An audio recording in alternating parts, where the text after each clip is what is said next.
certainly don't want that. So We don't want too much of this content. Ooh.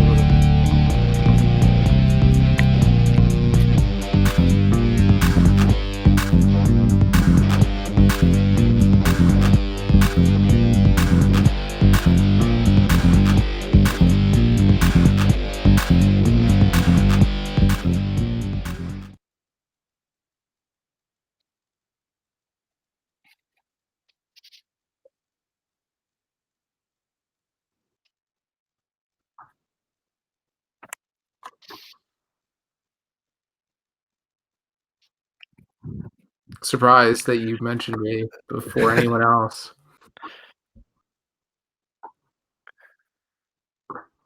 Oh, no, I didn't catch that. All right. Well, it's great news, and he deserves it. For now, before you're gonna give me false hope, and then you're gonna dash my expectations. I'm gonna quit this hellhole. Good to see everybody.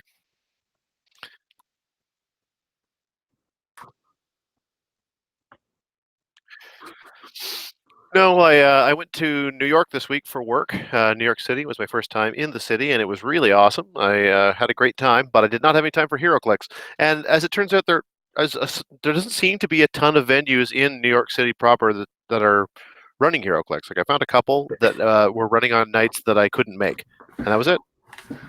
But I mean, like for the biggest city in North America, I was expecting more. Yeah. It's funny you say that because I almost went to New York last week. Ooh. And from where I was, it would have literally been closer to go to WizKids than any venue. Yeah. It was weird. It's a huge state. I just never been to the city part. We drive 2 hours to Buffalo, but it's like close to 9 to New York City proper. So, yeah. I played actual HeroClix. I played one pre-release at 401, and I pulled really good. I basically ended up, I pulled Machine Smith, and I also pulled the Chase Strange, and then my team turned into literally all the Avengers I pulled. So I had the Strange, of course. I had the Winter Soldier, who, with his stealth busting outwit and stealth, is pretty solid. Good attacker, not easy to put down. I was gonna say Foggy. Happy Hogan is just an awesome taxi of awesomeness. And I was kind of iffy on her, but she was literally my only option. I ended up playing Singularity. But I didn't think I liked her either. Did you like her? With 19 defend and her own prob and theme probs, it made a big difference because my problem with her was if you hit her, it's kind of bad. But I figured it was still better than playing any other option. And if you're Parker and Hinring, they're shooting at a 20 probably, unless they have espionage, which is every other figure in the set. But I remember it was a really good team. I'm just trying to remember if I ever gave up. Winter Soldier died a couple times, and Happy Hogan died one time holding down Immortal Hulk. My first game I played against Chris, who had like the SpiderMan, Taskmaster, Singularity, Sidewinder just for leadership, and like maybe one other piece. Or did I say Singularity? Because he also had a Singularity. You said it. Yeah. I won map, and I didn't really have that many maps, so I grabbed the only modern map that was in the map box. High Noon Saloon seemed like enough hindering. I don't know. And then he couldn't hit on top of my probs, on top of my really good defense values. He did end up coming in with SpiderMan and missing a bunch. He rolled out Super Senses a ton. The game ended with, I think I had Singularity left and Strange on the last click, so I was just... time was called before it was finished, but I would have probably just run away because he was at full health and there was no reason to risk giving up the game just to not kill a character with 50-50 Super Senses and who can heal every turn. Then I played against Kyle, who had also randomness. He had like did he also have Singularity? He also had Singularity. He certainly had a chase, as it was Kyle. Actually, no. Somehow, no, I know. No, he pulled a chase later in the story. So he had Singularity, Taskmaster, Atlas, some other random stuff I don't remember. I ended up wiping him. I remember him having really bad dice and the probs and the 19 defend end theme. It was good, and I picked High Noon again just because it was like kind of whatever. Then I played against Manny, who had almost a theme team. I think he was almost a Shield team, but then he played Immortal Hulk. He also had that same Winter Soldier. He had the Captain America Falcon Rare. He had the Shield, the Shield agent who has the weird follow power, and Hulk. I ended up winning map and decided because I had so much phasing, because Strange has phasing, his marker gives it out, and I have Singularity who has it already. So I picked King's Tomb just because Hulk doesn't ignore blocking, so it's a pain for him to get in and out of places. So basically it became a game of make sure I'm hitting Hulk when he's on his bad clicks and only start killing stuff and whatever when he is on click 1 without tokens, so he can't like push and then use the vengeance tokens or whatever.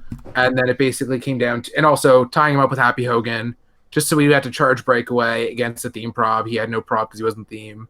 And then I basically, by the time Hulk was even on his good stats, I was just like, I'm just going to phase because I can't kill you. There's no way. I'm just going to give you free charges, and then we called it. I'm just going to interrupt you for a second. I figured out the problem, guys. My bad. Sound's back on. Carry on. How long was Sam not on? Since we started. For you or for everyone? For everyone else. We're good. We're good. Keep going. No, right, Jay. yep. Everybody can hear you. Nobody can hear me. Okay. As long as you, nobody needs to hear you. Long great story. Yeah. So I kind of felt bad, but like again, Hulk is not possible. It's just not happening. Right. I think I had everybody but Happy, who at one point Hulk was just tired of trying to break away from him, just punch in the face really hard. You know, what's funny is that you buried the lead there in your text in which you mentioned beating the Hulk. What you really meant was beating a team that had the Hulk on it. Well, I mean, that's more conceivable. I was like, how on earth did you KO the Hulk? no, I ended up KOing everything but because why? I'm not bothering. It's not happening ever. Especially as he gets his own vengeance tokens, which is like okay, right? It's like he's not even mortal. But yeah, it was weird because without theme, like I really like the idea of constantly having the option to take a theme prob and token in the same turn to push off of the click 1, but he didn't have access to it, so his Hulk was much more, let's say, useless, unfortunately. And it also happened that I had 1 stealth character, 2 power cosmic characters, and Happy with stealth, but I don't care. But basically, yeah, so I managed to outmaneuver Hulk enough and then just run away forever on a really impressive map. And then that was it, and I won the event, but I was judging, so it didn't really matter. So technically, it got passed down to Shawn, who had a cool random team of randomness with like Earth X Thor and Ironheart. Oh, I want that Thor. Yeah, that Thor seemed pretty awesome. Then I went to a warehouse. I pulled Ironheart and SpiderMan, and then I also played Dario Agger Minotaur at 50, and I'm pretty sure I picked prob every single time. And then I did Sharon Carter, and then I think there's only 2 Shield generics, but there's the one who's 15 points and picks the starting line every turn, copies speed powers from Shield dudes, and then I had the same Shield generic with the follow power where he can place himself after an adjacent friendly Shield character moves. So basically, I didn't have theme, but Spider-Man doesn't care about any map that is not indoor, or Ironheart flies and whatever. And then Minotaur can go through blocking, so it was whatever. And I had 3 probs because Ironheart can use her printed damage powers twice. My first 2 games were against, I think, people that go to warehouse that I don't otherwise know. Oh no, Ram was against Aiden. Sorry, and then sorry. Whoever that is. This weekend. No, I know Aiden. Just the guy that runs. Some guy. I love Aiden. I'm sorry. But Aiden was judging as well, or Aiden was judging, and then also pulled the Doctor Strange. So that's like a pattern apparently. If you're a judge, you pull Doctor Strange. Sweet. You're judging this weekend, Jason? Unfortunately, we're not running a pre-release at our store. Oh man, you'll get there. That Doctor Strange could have been yours. I know, right? Yeah, he's so pretty, but I sold him because the secondary market is great. But yeah, I played against Aiden, who had the Doctor Strange, Mach 10, or damn it, Jason, you've ruined. It is Mach 10. You had it right. Okay, Mach 10, Fast and Furious. Fixer. It is Fixer, not Techno. Yeah, it is Fixer. something else I really can't remember. But basically, he had really bad dice, and I kind of had all the prob in the world, good attack values. For the points, even if you never take Spider-Man off of his sidesteppy, stealthy, whatever line, just using free incapacity every turn is good enough. Like you can literally like walk him up 8, and then he has the into the shadows power and then sides, because you can literally like move up 8, voop back 6, and just free incap. It's like whatever, or double incap in a turn, or and then I won because he just did not have great dice, even though he had Fixture perplexing everybody and Doctor Strange prob. I was able to shoot him from really far because I had 3, potential 4 shield team abilities, because 3 characters with it, as well as Spider-Man wildcarding it. He had one of the shifting focus Iron Mans. I think the charge one only. You can go +4 range and damage. Oh boy. And then I played against I didn't pull up the win, I can't remember his name. Somebody goes to warehouse, I can't remember. He played MODOK, the Industrial Saboteur or Spy or whatever it's called. Industrial Spy. Yeah, Industrial Spy. I think he also had a Minotaur, but I think it was at full points and like maybe some other filler. Oh, he had Josiah X. So like a random team of randomness. I think I won map, or it didn't matter. I think he won map, but like map didn't really matter. Basically, I was really stealthy, or my defenses were really high. Ironheart had like a 10 range prob, and MODOK's a giant, so I took out the Saboteur to get rid of the stealth busting Outwit. Literally every turn, I would just boop Spider-Man up and then move back just for the free incap, and he couldn't do anything because MODOK is a ranged piece. And I had line of fire to him because it was an outdoor map, and my team was really good, and I won.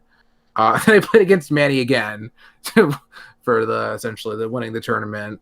He had a shield theme team of Wasp, Hawkeye, Quake, and I can't remember. I think also the same charging Iron Man. Yeah, I think the common charging Iron Man. He wins map, and I move up just enough where like he can't really do anything without overexposing. He uses Quake's range power, but he doesn't quite know how it works. He thinks that the knockback is based on the square she picks, but that's not how it works because they just ruled that it does work from the square that she picks. Huh? They just ruled that it does that. Did they? Yeah, I think so. Did they? Oh. It didn't really. Your interpretation is an older interpretation, but I believe they actually just ruled that. Okay, if you say so. No, I think they did rule how I said. I don't know. As it knocks back from her. Is that what that's you're saying? what I'm saying. He thought it knocked back from the square she picks, but it's from her because it would have to specify otherwise. Yeah, Quake. Yeah, when Quake uses Quake is if she occupied the chosen square, would the character be knocked back from that chosen square? Yes, she is considered to occupy the chosen square specifically for the purposes of Quake, which includes the knockback key phrase. Note that any other game effects, such as targeting her with probability control, the effect would still need to use the actual square she occupies. Oh, it's good to know. Okay, I mean, the way the game went and the way his positioning was, it really did. I would have knocked one character back a little more, but I let him take it back and then do a different square. It really didn't matter. Like, it would have been he hit my generic for one more. But it's good to know. But then I had some stealth busting. Or I had the espionage trait character so I could shoot his Quakes. I did that. And then he missed a whole lot with, like, Hawkeye. Only needing, like, 12s on 19s. Only needing 7s. He ran out of theme problems, like, really quick because his dice were that bad. And then I just was able to basically get one thing and then the other thing, and then he was missing a lot, free incap. Basically, Spider-Man, like, you just play Spider-Man as free incap. Maybe he randomly, like, does an actual attack or incaps as a costed action and only switch to his other starting line when there's absolutely nobody that can attack him, or if you're pretty sure that the reflexes up close is all but unhittable. Like, that's basically how it was. I almost never... except for, like, to heal on a turn when they would not be attacking me. Or if I really, really, really needed Outwit or Perplex, whatever. Well, yeah, I mean, honestly, he's so well protected at that point. Yeah, because 50-50 senses, stealth, shape change, health. And even if they can see through stealth, he has protected Outwit on the 50-50 super senses. So Spider-Man good. The only, it's not a problem, but the only thing is that he doesn't have Avengers, but who cares? Not every character ever has to have Avengers until they do. Yeah, unless you're Hulk, in which case you always have Avengers, whether it makes sense or not. Oh man, did we have that conversation where there's no gamma keyword, it's just every Hulk ever has Avengers. But I mean, yeah, it does that make was- them more playable, if nothing else. Yeah, it made me sad though because I was reading up on him and there was a original Founding Defenders lineup involving Immortal Hulk, but he didn't get the keyword. It was whatever. But yeah, apparently playing one theme team in name theme team in pre-release where you have 19 defend, 2 probs, and theme probs is good, as well as non-theme with 3 probs with characters that ignore the whole map for movement. So yeah, felt bad for beating Manny in the final whatever game twice in a row, but oh well. You're over it. It's funny. I didn't get a chance to play on the pre-release this week. Yeah, we're still on the games we played this week. But I did get a chance to play at our local Dolly's because we had an odd number, so I got to finally whip out that monster team I've been sitting on for like a month now. It's silly. It's a 500-point team, so like expect ridiculousness. It was Kane. It was the Red Hulk Ghost Rider thing. What is it called again? Oh yeah, the Spirit of Vengeance. Yeah, Yeah, Spirit of Vengeance Red Hulk. Wow, The that's the stupidest and best thing they've ever made. slick. It's so cool looking. Belphegor.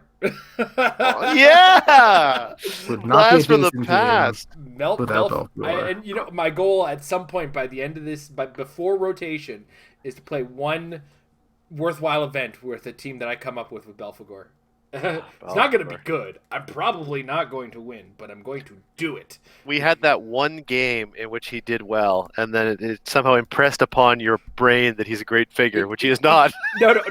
It didn't impress upon me that he's a good figure. It was impressed upon me that he does what I want it to do. Right. Hey, man, for a while I was trying to make it work with Hella. Anyway, yeah, it was a silly team. It was a lot of fun. Lost a game to my daughter. She was playing pro wrestlers. But at one point, I put the Red Hulk in the middle of all her stuff, and she just looked at me like, "What do I do?" I was like, "Just attack it." That's what you do with your team. You just attack the thing. It's the best option here. She'd already killed Kane because first roll back to the game, critical miss. Yeah. Well, So, the more things change, the more they stay the same, right? All right. Jay, you have had a chance to play in some pre-releases. Yes, and I did. we have Muses speculated prior to it, but what do you feel like? Do you feel, you know, did anything catch you off guard? Anything kind of surprise you for Sealed? Anything better than you expected? Anything worse than you thought it would be?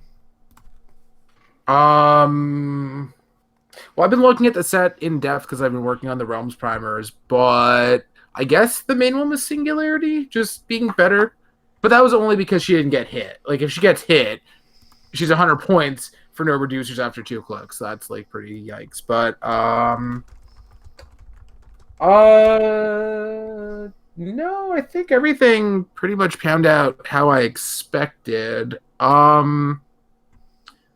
Yeah, I mean, there's just enough Outwit to balance anything. Like, yeah, there's a lot of really big powerhouses, but almost no protected Outwit. Almost no all caps protected Outwit in the set. So pretty much anything is able to be outwitted and dealt with reasonably enough, unless they're Hulk or Captain Marvel. But I was trying to think. It's funny, I'm trying to think about what chases we saw, if we even saw any Captain Marvels. I remember Emily pulling Captain Marvel with the packs after the event. I had Strange. Aiden had Strange. There was Ghost Rider pulled after the event at one of the stores. I have a question for you because I haven't yeah. really been part of the discussion over the last few weeks. Just one sec. Yeah, go ahead. I was just gonna say, yeah, none of the the chases I saw were Strange, Zorman not in the event, Ghost Rider not in the event, and the Ultra. So I actually don't have a good sense of that higher rarity stuff. So seemed pretty balanced to me. Well, you're speaking positively of Singularity got me thinking. I mean, one of the things about Singularity that stands out so much is the number of points for a character that move and attack. Do you think, because I think I don't have a lot of stats to back this up, but my speculation just from having looked through the set is that with with as much stealth as there is, and with so much of the move and attack in the set being running shot, which can be stymied by stealth depending upon whether or not they see through the hindering. Do you think that this is in some ways a deceptively not move and attack friendly, shall we say, set for sealed? Like, do you think it's more of a stick and move type of a set than maybe it looks like at first glance? Well, I don't think there's really much TK outside of like, Spy Master gets his pick and attack power later. Black Knight is, there's not much TK, so if you don't have move and attack, you are pretty much kind of stuck where you're at. I would say that it's not a good set for charge because nothing with charge is going to be able to outrange what there is in the set. Like, you're going to be shot at before you can charge in, unless you happen to have TK. Yeah, kind of. Like, there was some move and attack. Like, yeah, I managed to win one event with only Winter Soldier for running shot, move and attack, and he's, like, not stellar stats. It's interesting that you say that. Yeah, kind of. I don't know. It feels like there is a fair amount of running shot, but I think that a lot of that will be stymied by stealth. And as you say, there isn't a ton of charge. Like, even when you do charge, you're not getting past the base range, let alone the swing of a running shot piece in a lot of cases. So it does feel like maybe strategic placement might be more of a factor in this than in the last few sets we've seen. But it's just a speculation. Yeah, and then even if you do have move and attack, you might not be able to attack anybody. Like, there's like the Hawkeye is good, but doesn't have stealth or doesn't see through stealth. So yeah, depending on what your move and attack is. But there's like a lot of low rarity move and attack that does have ignores or that sees through hindering. Like I'd like the Nick Fury a lot, especially because he has Outwit and that Winter Soldier. I mean, Singularity is power cosmic prob impervious as a common. So yeah, I feel like it's interesting that you say that. What about the espionage on espionage issue? Did that come up a lot, or? I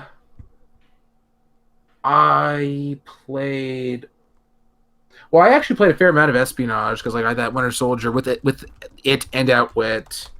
I played it. Yeah, Manny's team had two characters with espionage, one with stealth, and it was kind of difficult because my stealth busters were the little shield agents with sidestep and a little bit of range. Right. So stealth was a problem. Like the MODOK that I said, like I was literally able to like with Spider-Man particularly, just because I had stealth, I could just attack him. He couldn't attack me. And even if I wasn't like looping around, like I said, I would just still have probably, if I positioned properly, had 3 shield team abilities to shoot very far. And yeah, and then if you have one of the characters that has espionage and some shield team ability, which is not uncommon in the set. I can't remember how many there are in the commons, but off the top of my head, what is it? The 2 shield generics and Nick Fury for shield team ability in commons. So yeah, the stealth does actually matter, especially because like some of the more common stealth busting Outwits is like the 3-click spy, who you can very easily deal with theoretically. Yeah, a lot of the big hitters aren't and also, I'm trying to remember how much team I played against. On 401, I played against no theme, and then at Warehouse, I played against theme once. So it also depends if you have theme, if you have stealth, you want hindering, or if they have stealth. So, and there's also just a lot of characters that I would like more if they had like keywords, but they're just not as good because they rely on map. And then if they're not on the right map, they're just sad. So yeah, I mean, I would probably say don't rely on espionage or stealth on your whole team if you don't have a theme. Is it fun? It is. I mean, I can't think of all the sealed sets I've played, but like it's some of the most fun I've had in sealed in a while. Although I had ridiculously good pulls, but my general statement is nothing is impervious. Not very little is immune to Outwit, and then even the stuff that is immune to Outwit, it's not so super powerful that you can't deal with it by dogpiling it. So, like even like most characters are 6 to 7 clicks. If you hit them once, hit them for 3, they're really hurting. Like the War Machine or the Punisher War Machine, yeah, they have really scary stats, but when you hit them once and hit them, they're very hurt. So I feel like it's one of the better sealed sets in my memory without actually going through and looking at all the sets specifically. Fair enough. Yeah. I mean, if I was to go back on what was a bad sealed experience, the last bad experience I think I could ever say I ever had was Trinity War. I didn't like that set for sealed at all. I mean, I'm sure that if we put our minds to it, we could come up with some between then and now that, if not necessarily better or worse for sealed, there's more and less fun. I mean, like it's funny also because there can be, and this is a strange thing to say, especially on a arguably competitive HeroClix podcast, but arguably from my perspective because I haven't played in so long. But sometimes a set can be competitive and fun. Yep. Which I think like Black Panther and the Illuminati was for me. I think that was it was well balanced to my line of thinking, and it was also pretty fun. And sometimes I think a set can be well balanced but not necessarily fun, and I don't want to step on like hurt anyone's feelings here, Jason, but I am thinking Avengers Defenders War was one that I didn't think was very much fun. I thought it was the only good guy who sealed... had fun in that, so I get it. Well, that's just it. Like I thought it was a good sealed set from the perspective that it rewarded, smart players and good builders. But I didn't. There was nothing to get excited about as such because it did feel so much like you were playing with a bunch of wieners and not wieners that had particularly interesting things going for them for the most part. So it's sometimes a hard balance to strike. Sometimes it's fun and imbalanced, like Superman back in the day, which was great fun, but every match was over in 3 rounds. Yeah.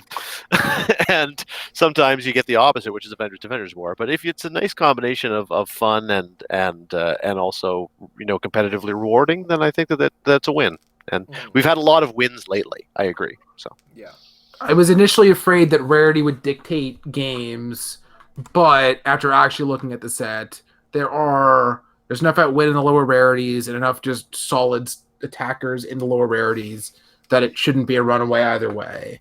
And even then, like unless you've got Victor Mancha, that would be. I'll see you guys later. All right, good night, everybody. But yes, and what I do want to add to that is now that we have Team Sealed as a thing that exists, I've noticed that some sets actually become more balanced with that introduction. I want to go back to Secret Wars Battle World, which at a face value seemed pretty unbalanced, but once you were forced to spread all the goods across, it actually kind of equalized itself out, where some of the bad packs would actually get spread across, and the good packs would get spread across, and so on. So, I mean, I think that has also helped my opinion on that one per se. Like sometimes experiencing that in the Team Sealed environment goes a long way. I wish we had like a massive player base like some other games have. That would be a viable option on a more regular basis than it is right now. Boy, that'd be awesome, wouldn't it? Oh, it would be so good.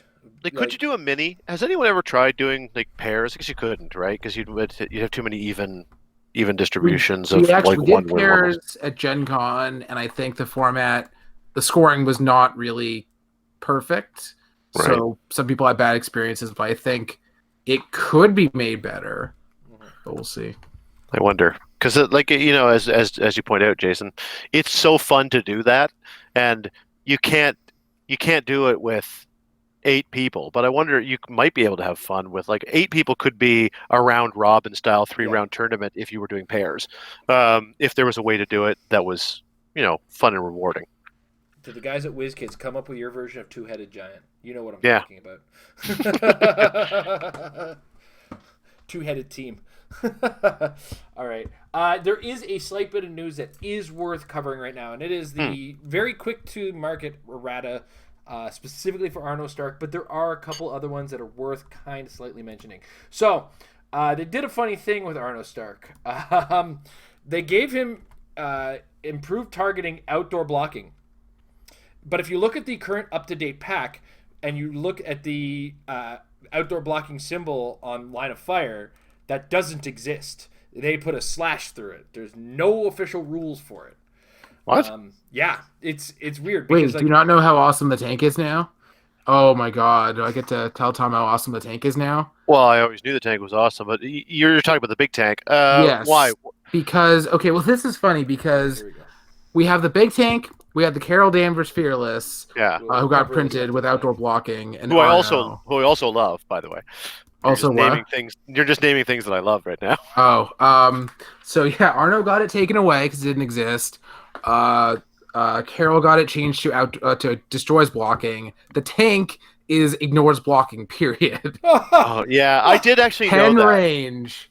Yeah, ignores blocking so- and deals damage when it misses. Yeah, I'll take it. Yeah, so you chuck it like with the Professor X 8 out, somehow pilot it, and then you shoot 10 from there. Oh. Just seeing through all that blocking. So yeah, Arno Stark went from ignoring outdoor blocking, which didn't exist technically in the rules of the game of HeroClix, to just ignoring characters, elevated terrain, and hindering terrain for his power. That is what it is. But you can still just straight up ignore blocking, right? Like that was always this great strategy with Regent. Not with Arno Stark. Okay. Because his errata functionally takes away any sort of ignore blocking. He only ignores characters, elevated, and hindering terrain. Okay. It's when he uses his immobile trait, where beginning of But turn. I guess what I mean is there is still unimproved targeting. Your blocking. Ignore blocking and ignore blocking and breakthrough are one piece of it. Those still exist, but ignore blocking outdoors only doesn't exist. Yeah, I think the only character that's printed with it just sees through blocking period now is the tank, and Regent can pick it. I think that's about it. Oh, that's awesome. All right, tank for the win.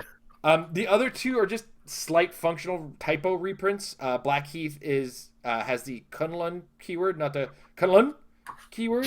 Yeah, they had a question mark before. In between Kun and Lun, as opposed to after the first K on Kun.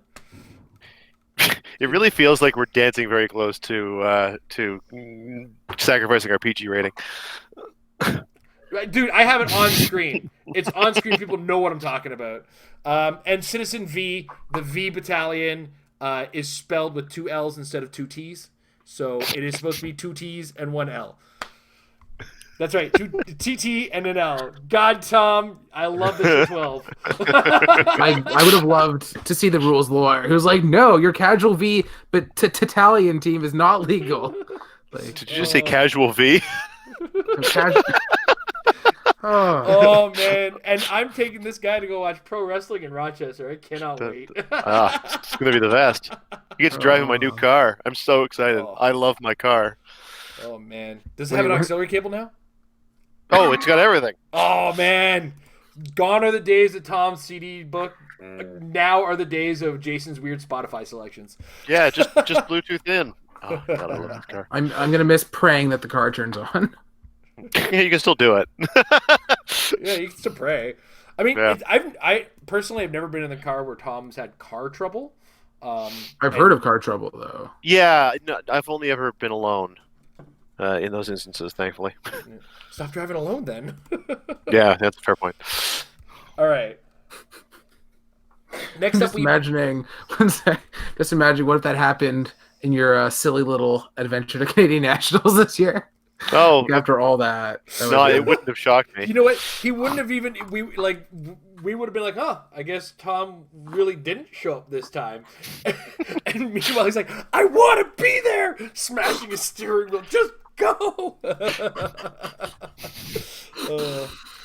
All right. But next up, courtesy of solicits and information from distributors, we now know the next 16 WWE characters in Wave 2.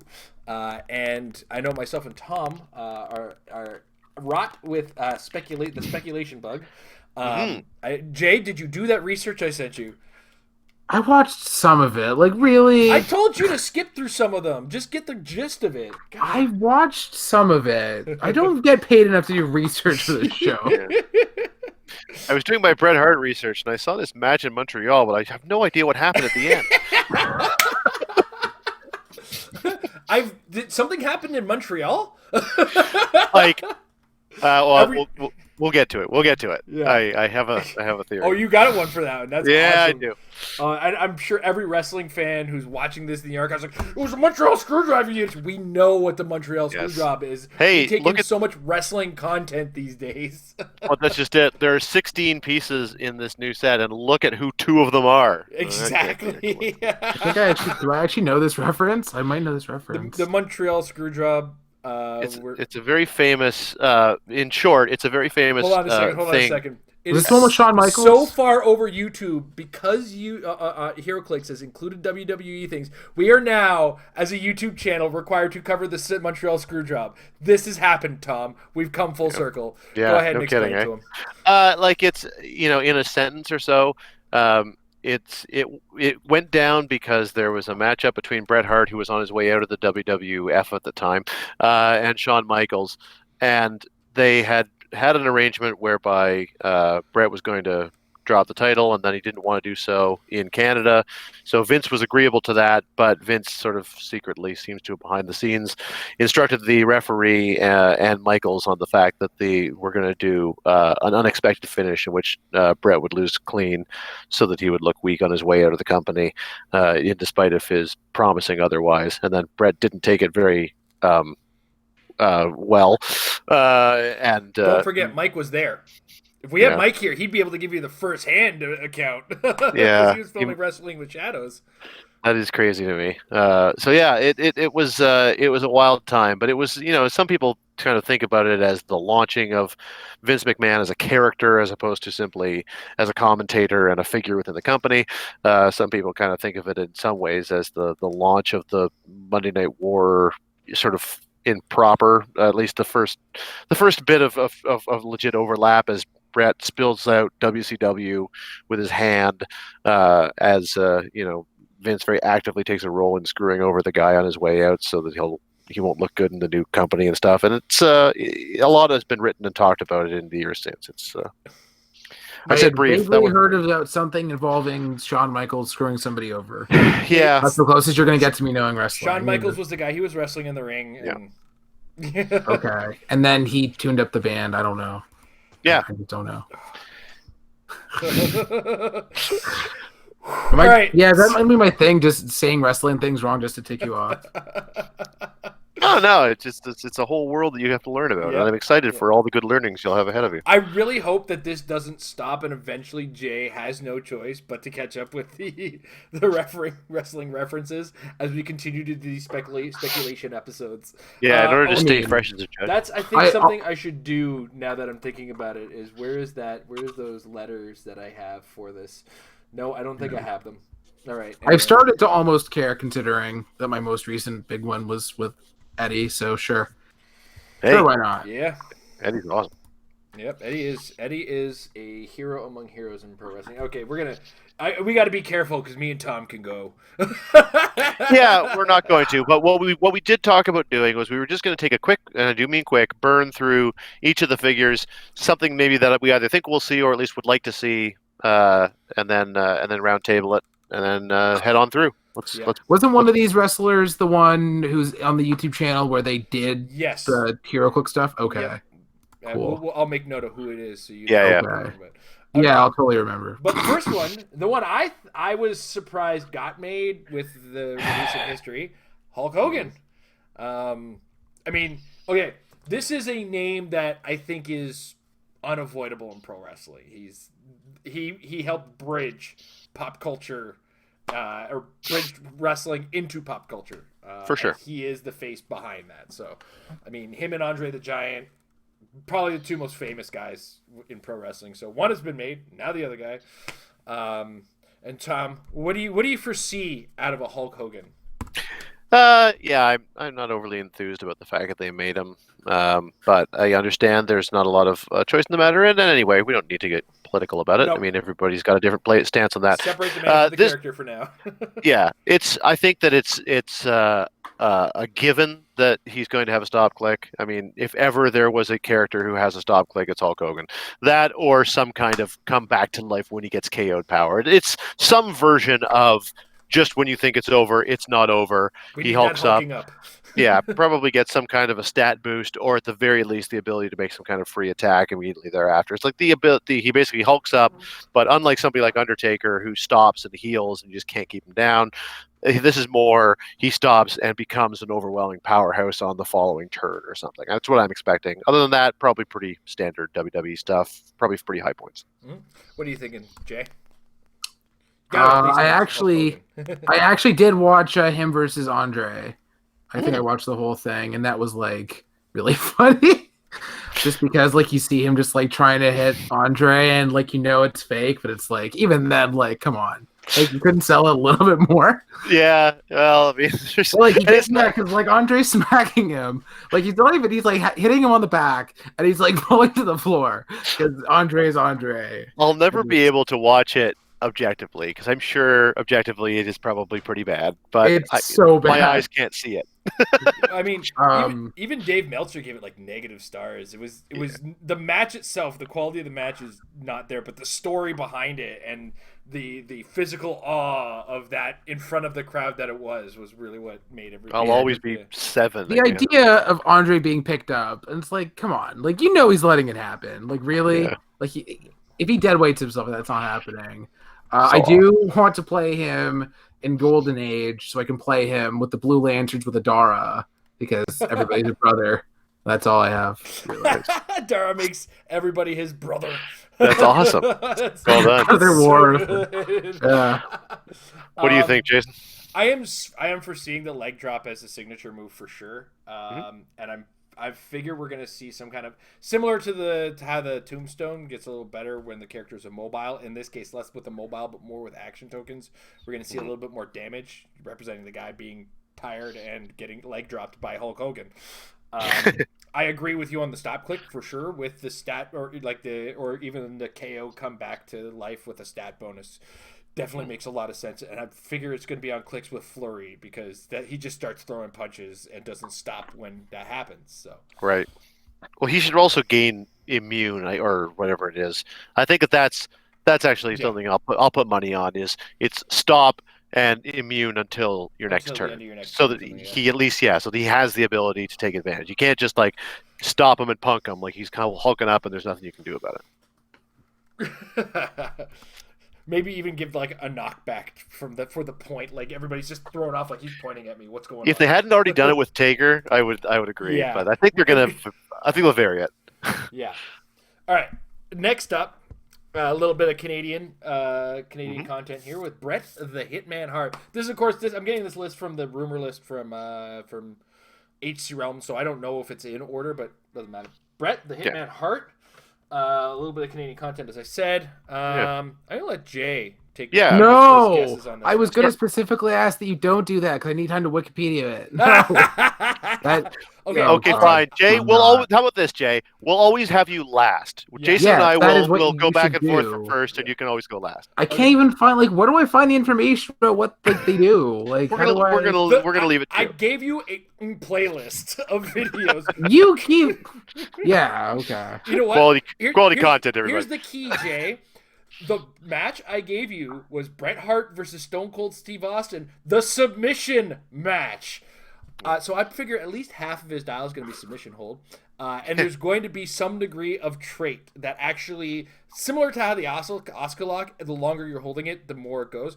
And also similar along the lines, like something combining that and Ric Flair's, kick the leg from under them. Because he did a lot of that as a character. I see that as the kind of overarching trait or / special power to him. Signature move gets a little weirder. I feel like they're just going to use the rushing leg sweep because that was usually the lead in to the sharpshooter. It's so hard when a character has a submission move as their finisher, as their signature move, that I find it a little bit more difficult to kind of come up with how you would best approach that. So I almost feel like the Russian leg sweep, they didn't make Jim the End for a 9-hark. Otherwise, I'd say something like the heart attack. Right. But I don't know. What do you think, Tom? I'm more conservative, maybe. I think they will make the sharpshooter the finisher. Just I think it's too it's too easy. It's got to be. I don't have a lot to contribute. I think one thing that I would like to see them do, maybe with Bret, just to represent his versatility in some way, is either give him some kind of pick a power special, not entire pick a power, although that would be cool. I'm thinking more like, he chooses a combination, like charge combat reflexes or sidestep toughness or something. Like, it's one of those types of things. I don't know the specifics, but it gives him the ability to pick how he wishes to approach the match.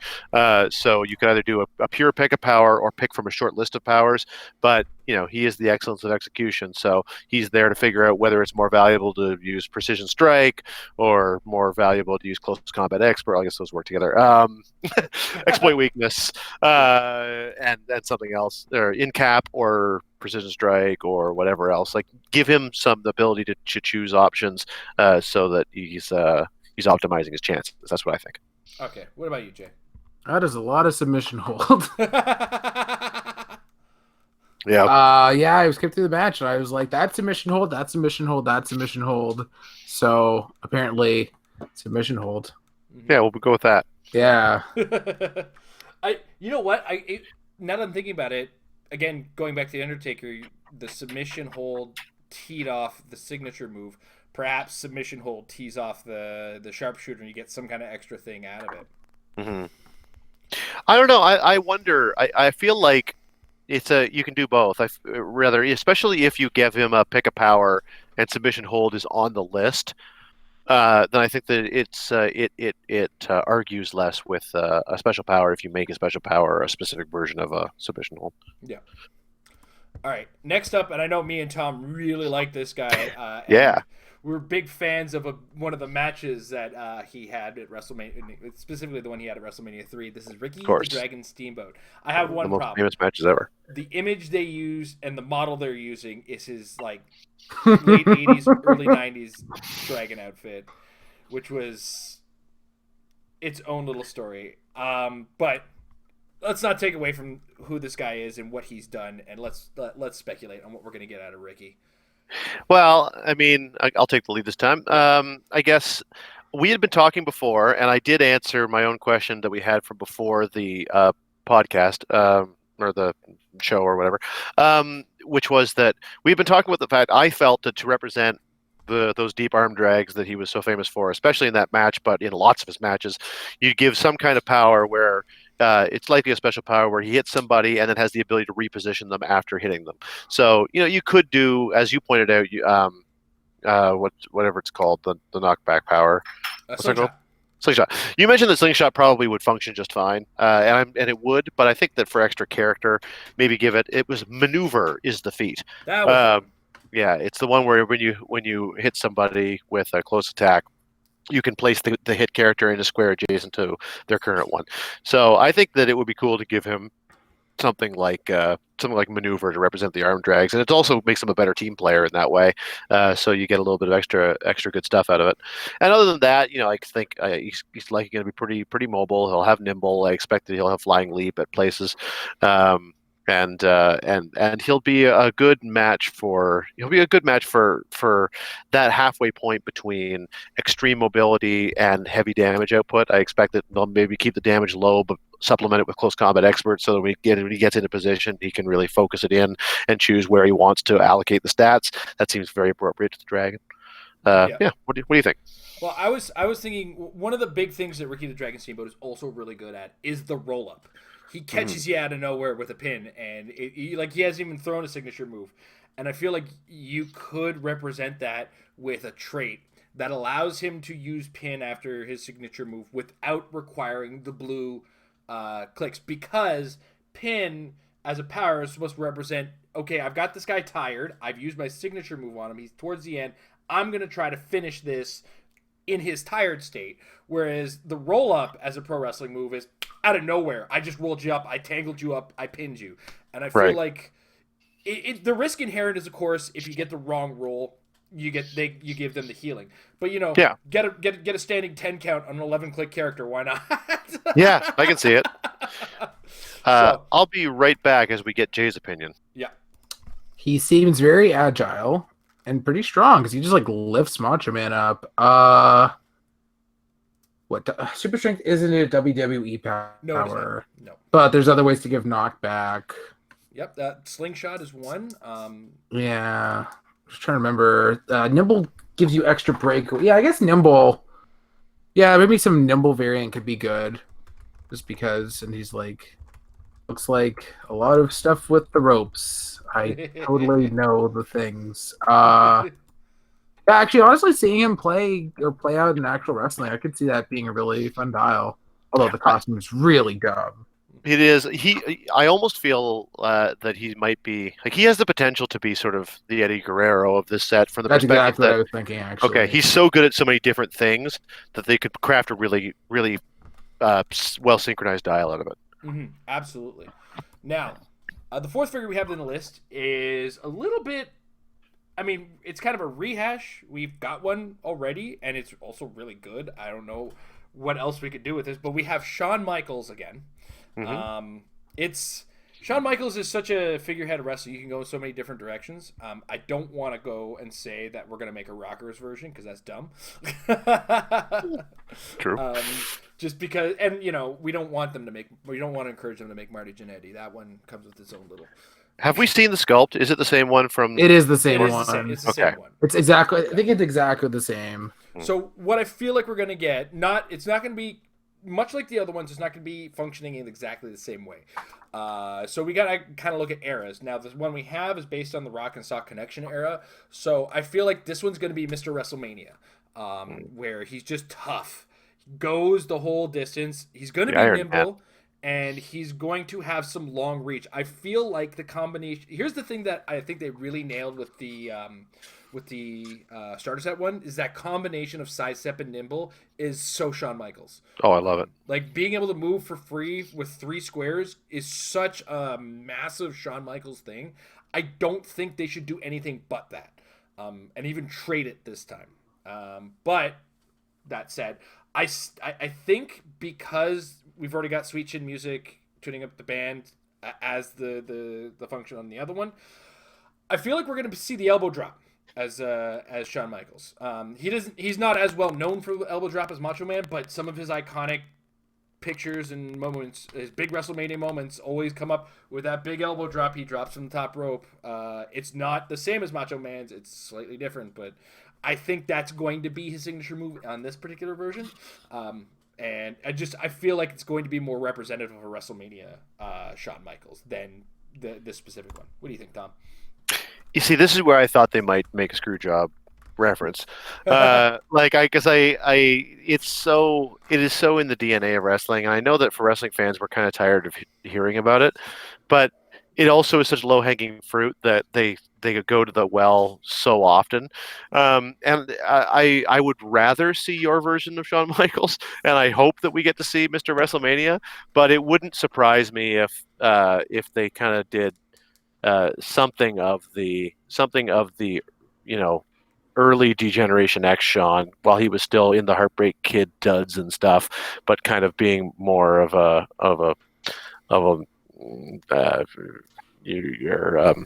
twit, we'll say. That's copacetic.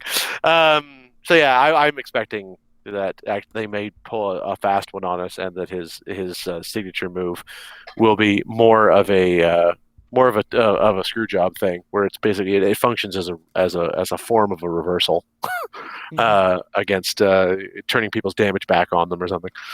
Yeah, he was pretty notorious for using other people's finishers on them. So. Yeah. I mean, I like I said, I also like the fact that we don't have the pugnacious Shawn Michaels so much in the version that we got, and so I would love to see a stop, click, kip up, and that type of thing. There's a lot of things you can do with Shawn, but I really feel like they nailed a version of Shawn I think was really well representative in the first round. So that's why I want them to kind of have a little bit of fun this time. Yeah. What do you think, Jay? Everything you guys are saying is giving me very specifically more competitive ideas. Like saying stealing somebody else's signature move could maybe be like a sideline active, you get to use whatever the finishing move is there. I don't know. You'd have to balance it somehow because that could be really, really strong just because a lot of those are really, really strong. And I could also feel like Screwjob could just be repurposed as some sort of really competitive, strong power. I don't know. Like something's like, I don't know. Submission. Something happens that's good for your opponent and you can like make it work bad. I don't know. Like I have no idea, but it just sounds like the kind of thing where they jump off with it and make it competitive specifically. Yeah, where it becomes slightly meta. Not meta in the way that we talk about the Meta Lab, but a sort of a meta level power.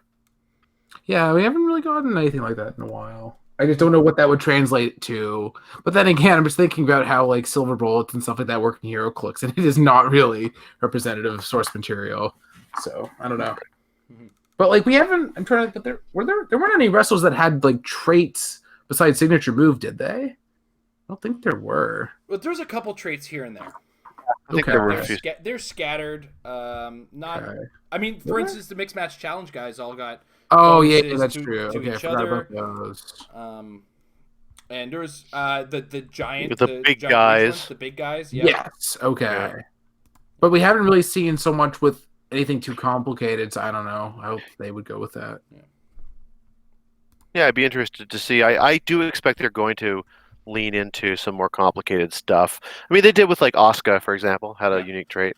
I think as time goes on, that's likely the direction they're going to have to go. You can only kind of, to use a well-worn wrestling term, you can only go to the well so many times with the same sort of breakdown of signature move trait plus a special power or two and the same standard set. And I don't think this is when they're going to pull the trigger on adding new powers, but I'll bet it's coming. There are plenty of colors left that can give circles. Just, maybe give it a year or two. I am interested to see whatever the dial or character is, that is we want this to be competitive. Yeah, me too. I think like really, like Eddie is good, but like I don't imagine that the designer was like, oh yeah, Eddie's gonna be really strong, just like he does a couple of specific things that work well together. You know what I mean? Like, so it'll be interesting to see where it's like, oh, okay, this is obviously supposed to be competitive. What does that look like for WWE? Right. I know what I expect it to look like, but we'll get there later. Next up, Mankind. Once again, remodeled. What are you thinking, Tom? I'm thinking. I realize we're dwelling, so I'm going to try to go a little faster. I think that this is a version of Mankind. Honestly, the last version to me felt like the friendlier Mankind that we got in his later career, especially with the switching to Cactus Jack Dude Love trait late in the dial and stuff. I think this may be a good opportunity for them to go with the more vicious, visceral early career Mankind. So, Mr. Sacco is basically the friendly version of a Mandible Claw. I think that you can do a more vicious variant of the same idea for a proper Mandible Claw. Likely, I wouldn't be surprised to see Colossal Stamina, since the idea of hurting himself to inflict more pain sounds very much like Mankind to me. And maybe something else where he has the ability to deal himself damage to increase his damage output or something like that. Just something that very much represents that early vicious Mankind who would destroy his body to destroy his opponents. Before I carry on and add to that, quick question for the cartographers in the room: are any of the WWE maps outdoor? I highly doubt it, because it's 2 rings and 2 like backstage rooms. Isn't the backstage one indoor outdoor, or am I missing? Or I don't remember. That's why I was asking. I don't actually have both maps, so because where I was going to go is going off of yours. That was exactly my thought, and I was specifically nailed in on the boiler room brawl, and I want like extra stats for something or extra damage for something on an indoor map. I think that would be key to like what you could do with Mankind in that specific version. What do you think, Jay? I missed the sock puppet. Why did they take away the sock puppet? He's evil now. Mr. Saga? I did know, but I chose not to say it. From what I can tell, some sort of ability to switch to the other version would be pretty cool, based on seemingly all the different identities and stuff that he had. We'll get to that. Talked about shifting focus. But yeah, I don't even know if Colossal Stamina is a mechanic in WWE. Yeah, I don't know if they'll actually There's just a call lot it of that. stuff that's not in pure WWE. Like, they don't even have elevated terrain or certain kinds of terrain. Right. Ooh, I'm wondering if like we could do a thing where it's like he doesn't take additional damage from objects. I was thinking of object play as well. Like Yeah. another version would be either doesn't take extra damage from objects, or at the very least, he deals extra damage with objects, or he also gives people an action token, or something that basically either makes them better with objects or more resistant to them. One of the Well, how two. is there not a wrestler that has like object stuff? Because like picking up the ladder, like they have a haven't made ladder. the right one. They Yeah. specifically did different light objects and stuff in the starters. Like I don't know why. He is a good one to play with that. So that's another way they could go with it. Yeah. It'll be a What's good next? introduction because after that we have the Dudleys and then the Hardy Boys and Edge and Christian, and we all know where that's got to go. Next up, one of my personal favorites of all time, Kurt Angle. And this is going to be a great, well-rounded dial because this is a guy who was an Olympic wrestler who caught on to pro wrestling like that. Like he was such a natural, both on the mic and just in the ring. And like I can muse about it. I feel the signature move is going to be the Olympic Slam. It's going to happen. It's going to be Slam with bonuses, sure. But I have a trait for you. You suck. He can't have his stats modified negatively. That's cute. What do you think, Tom? Yeah, I'm down with that. The one thing I was thinking for Kurt was I just think he's going to have an end dial up swing. Yeah. Like I don't think he's going to have stop clicks, but I do think that as he gets into the late dial, he's going to get the stats going up because he's a wall. Becomes a machine at the end. Yeah, exactly. So that's what I'm thinking. What do you think, Jay? Well, it sounds like they're going to have to integrate. What's the highest reducer that they have at WWE? There is invulnerability, right? I think it's the vulnerability is the highest too. Okay. Yeah. Sounds like they'll have to like do a special power of invulnerability plus an effect because they just don't have those powers. Mm-hmm. It's not that he's that much tougher. He's just he just won't go down. He's a machine. Yeah. Towards an end of the match, like he starts to kind of get more intense. His three I's: integrity, intensity, and what was the other one? Intelligence, isn't it? Yeah. Right. So I mean, obviously, you got to represent those somehow. And the intensity is definitely that late dial. Drops the shoulders of his singlet and just like hulks out and starts beating the crap out of guys. Yeah, in a way, defense would maybe be the only thing that doesn't help. He might get to combat reflexes or something, so he's hard to take down, but maybe not resistant to it. Yeah, but reflexes on the blue clicks would be a very good combo. Yeah, that would be good. Like even 18 reflexes that can't be shot or outwit or anything. That would be really brutal. Yeah, that's a good idea, Jay. Huh. Tell the designers.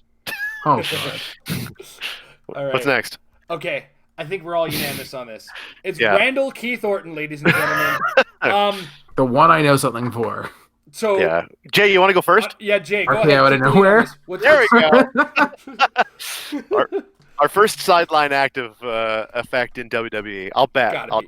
I would bet on it. And if they don't, there will be riots. Well, John Cena didn't have stealth. People are not happy. Well, you say that, but like, I don't know. I don't like it functionally just because I'm pretty sure that would give you access to WWE powers. Like, I don't know if I like that for free. Like, then again, the ring isn't that much more expensive. I'm not thinking of it for free. I'm actually thinking of it as like basically like a 5-point option where this character starts on your sideline and has once per game sideline active. That's what I was. I would agree with that one. You got to spend points on it because the RKO is one of the most powerful moves in pro wrestling. Like I think one guy has actually kicked out of it. Yeah, he functions in that way like an ID card, and I think that's kind of a cute thing that they could do. Yeah, because he literally takes this move out of nowhere in the weirdest situations. And I got to get you just a compilation of him, the RKO, the best of the RKO. That's like literally the first thing that comes up when you YouTube it. Yeah. What are the conditions then for this? Well, I don't want to get into it. I just, I just think that is some variant of that would be fun. If they want to do the more conservative version, I think that they could make him the first one whose signature move doesn't require you to have one token. Yeah. It just simply says that you can't do it with two, and you give him tokens until he has two. So it still functions as you can do it at any point. Or maybe even it's like Colossal Stamina. Like you really could do it at any time. So it's a signature move that truly could be out of nowhere. Yeah. Or, on the same note, either you or your opponent have to have one action token. Right. Or you just once per game you can use this power without having to have one action token. Yeah. Or once per game free. There you go. Yeah, that's all you need. Yeah. It's simpler, it's easier, and you could literally have it once per game free, and it's RKO out of nowhere. That might be, in some ways, actually, that might be better than the sideline active thing. Yeah. But I mean, honestly, I just want it in the middle of a game of HeroClix scream RKO out of nowhere. Oh my god! All right. Maybe could. Well, from what I'm seeing, it looks like it kind of ends the match. Oh yeah. I wonder if it could be even. You can even make it like a pin variant, but like you do it before they're actually on the blue. That's a good idea. Yeah. It would be specific to WWE, but I like where your Well, head's actually, at. that's the thing because now we're not getting blue click numbers on other characters. Like the SpiderMan has green, so I think they're just maybe they realized that was a bad synergy or whatever. So yeah, I guess so. It's like, guys, we did this by accident. Sorry. Sorry for the standing 10 count, Power Man and Iron Fist. Weird example, I know, but This is so work good. with me here. Stealth Sentinel, First one that what? came to mind. Yeah, Stealth Sentinel. Yeah. One, Yeah, still Sentinel, 2, 3, 4. How many clicks is that again? All right. Next up, Seth Rollins. This is one that This is to you, I think. is it to me? I mean, we'll pretend Randy Orton was to me. Fair So enough. yeah, go to you. All right. Seth Rollins is a tricky one because Seth Rollins exists in so many different ways, in so many different variants. And when he changes a lot about him. When he's heel Seth Rollins, he's chicken shit heel Seth Rollins. When he's face Seth Rollins, he is angel white, nicest guy in the world Seth Rollins. And yet, still his finisher is stepping on a guy's head. That's accurate. So, like, the stomp is obviously going to be super, super violent move. And it's probably going to have its own effect where it gives an action token. Something to represent just getting clobbered with your head to the ground. Yeah, I think that would make sense. But aside from that, the dial could go either way, man. It could go both. I mean, Yeah. again, I'm thinking big here and wondering if they're going to do a thing with alternate click numbers or alternate click colors, where you literally do a split dial because you're right. He flip flops so substantially. I don't have a good idea for Seth Rollins. I'll be interested to see what they do. Jay? Yeah. It is brutal. It is. The stomp. Yeah, that's where I was at. Yeah. Almost seems like maybe some sort of, like you said it, like maybe, again, kind of like pinning, where like you have to hit them first, and then you get like another kind of attack. I was gonna say triple flurry, but not really. Like maybe like if you hit them already, you get like a super attack of some sort. I don't know. Or maybe that is a signature move, and in order to make the second attack, you need to do the first. I don't know. Yeah, because he does kind of do the Stone Cold Steve Austin kick you in the stomach and then stomp you. Yeah, like it's not just a thing that you can do. Like they're not going to be on the floor to begin with. So yeah, you probably have to like get them there somehow. I don't know. Yeah. Or maybe they have to be pushed. That's like, based on action tokens or something like that. And next up, hey, did you know this one's dating Seth Rollins, Tom? It's Becky Lynch. I've heard that. Wrestling fans will get that joke. This is another one that I think is difficult to guess at where they might go with it. I feel like we're getting the man. I think they're good. I think we're getting the man. I just don't know how exactly you represent it. I mean, it's because, especially considering, like, you could do something like she could be the first, like, she could be the first invulnerable female character, but I don't think it fully makes sense. Like, it makes a little sense, but it, you probably want that for like your Paris the Thought, Nia Jax's, or your Beth Phoenix's or whatever. Like, I don't think they'd go that way with Becky. I can honestly, what I expect toughness. I expect toughness. I expect a deep dial. I mean, I think that's the thing that I expect more than anything else for Becky, is probably decent stats, decent powers, nothing particularly out of the ordinary. I just think they're going to give her the Stone Cold treatment, which is the dial just keeps going. Yeah. And the Beck Exploder, I think, is going to be the signature move with the... I agree. More dynamic. Yeah, and the disarm her being the name of the submission hold, I'm sure, or just an improved version of submission hold. It's not quite on the way of the Oscar lock, where it's like you keep holding it and it goes on. The Beck's the disarm her is just kind of just a submission hold. So I feel like the Bexploder will be a variation on Slam, where you can actually move the character a little further away. You move them 2 squares away, Right. or away from her, because it's an exploder suplex, and it just hucks you. Jay? Yeah. Watching her versus Asuka, this is like more brutal than Oh, From other last wrestling I've night? seen. Oh, no, great. this is he's got the one of the other ones. I think. Oh, Oh, this is okay. the one from Oh, today? this is the one from last night? Oh, yeah, this is literally last night. That's funny. Yeah, that was Yeah, a ruthless really good. match. Love that Yeah. match. Oh my god, if they throw in that spot where she grabs the ref's leg as a stop click or come back to life click. She was like KO'd, the ref's about to end the Yeah, match, and she just grabs his leg. That was I was thinking it. I figure I don't want them to overuse stop clicks, Yeah. and I like the specialness that they have on people like Undertaker or Hulk Hogan. That's why I think it's more the deep dial thing. Yeah. Anyway, sorry, Jay. I interrupted. It's just really brutal. I'm just not seeing anything particular to focus on. It's just, yeah. Oh, yeah, she's got his leg. Oh, man. Yeah, good match. Wow, I'm watching current wrestling. Who knew? Research. All right. Next up, the model they have is not a hugger. It's Bailey. Oh, is it not? It's going to be heel Bailey, the model. Oh, Yeah. okay. That's Which getting is- out in front of it. Yeah. Which my daughter is kind of 50. My daughter is a huge Bailey fan. I just want to give them credit. My daughter has turned heel on me. Because she's like, oh, I still like Bailey. She just needs a hug. That's the problem. She's not getting enough Aw, hugs. I was like, oh boy. You took It's the your- lead on Becky, so it's Yeah, fine, yeah, you're right. and the Bailey to belly is going to be a signature move.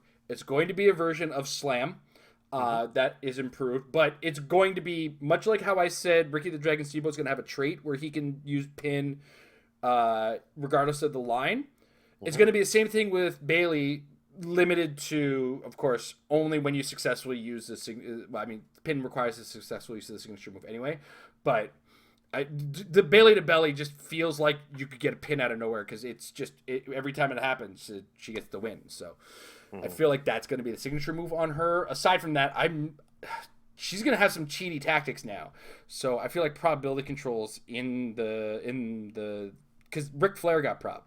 So maybe she'll have a worse version of prob or a better version of, I don't know, but I feel like the cheaty characters get probability control. What do you think, Tom? Yeah, the cheaty characters. The other thing about her is that her heel character kind of has an emphasis on being sort of nasty. Yeah. And so I'm thinking that I think she's one that just like the base submission hold will likely appear a fair amount. That's why I would agree with you that they're likely gonna go with the Bailey to belly as the signature, just so they could give her more submission hold on the dial, just to represent that ongoing damage. And I think other than that, precision strike or exploit weakness would make sense on her. But it just feels very appropriate to the way that her character is, or maybe even some capacity like slam or some other capacity to give out action tokens in addition to doing damage. Just sort of an oppressive figure, I think. Not super high stats, but oppressive offense is what I expected of a heel Bailey. All right, Jay. Yeah, I was gonna say exploit, like a lot of elbows to the face, like ouch. Ah, yeah. Well, because Ric Flair did have exploit prob, right? So that could be a thing. Yeah. Speaking of which, I had to fix Ric Flair on units because that is a power he's missing. There you go. Woo! All All right.